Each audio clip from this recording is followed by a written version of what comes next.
If you have seen my series about my cat is dying from kidney failure, you might think that cat is already dead. But here she is. We are now 3 months over her predicted expiring date, and I'll tell you the 3 reasons that I think why she is still alive. Right after previously on My Cat is Dying from Kidney Failure. Luna wasn't eating for 2 days. I drove her to the vet in the hope of a bad tooth, only to receive the diagnosis Luna's kidneys are failing and she has 1 or 2 more months to live. she looked so miserable that I was thinking, talking about days or weeks. I cried, I suffered, I was in mourning. I dug out her grave that I don't have to do that in frozen ground. She hardly ate and became thinner and thinner. Until, of the 3 reasons, let me give you this one first because it's the cutest. I can't call her little kitty Malka anymore. She's young cat Malka now, and she was kind of a victim of this fortunate situation, because from the deepest bottom of her heart, Luna still hates her.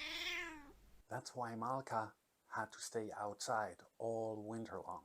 It was cold, down to minus 15 degrees Celsius at night, but don't worry, she has this nice shelter that never dropped below 15 degrees Celsius. And very often Luna sits in front of the cat flap, guarding the only entrance the foe may take. I'm absolutely sure that she knows that Malka will replace her inside of the house as soon as she is gone.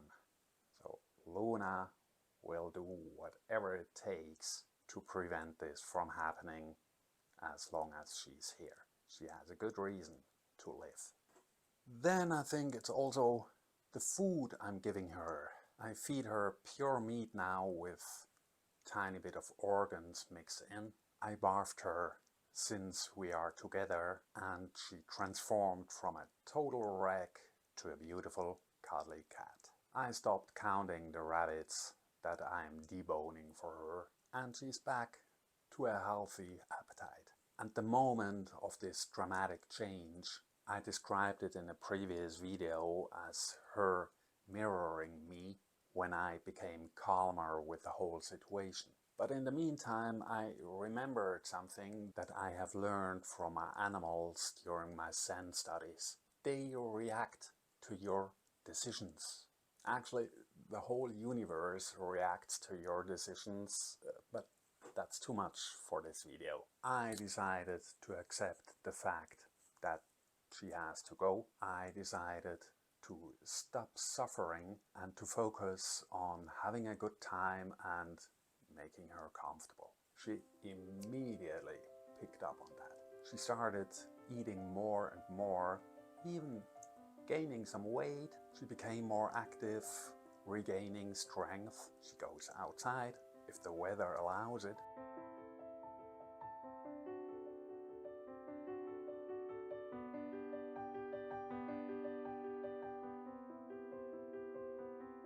And I even caught her banging around a walnut. We are almost back to normal.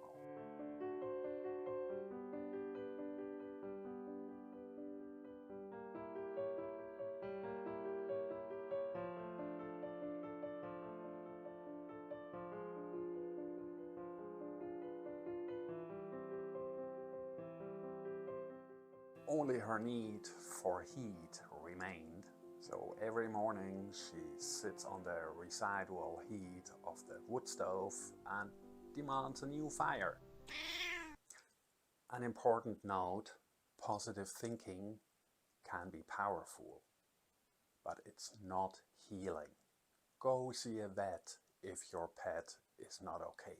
That means Luna is still dying from failing kidney, and there are some signs for that. Despite of well eating, she still is losing weight little by little. There are short moments of disorientation, but the most obvious one is that she can't control her bladder anymore while she's sleeping.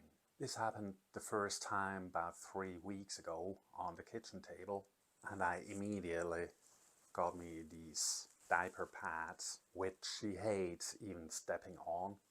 So with a towel on top of that, she's okay with that, and that should prevent the worst.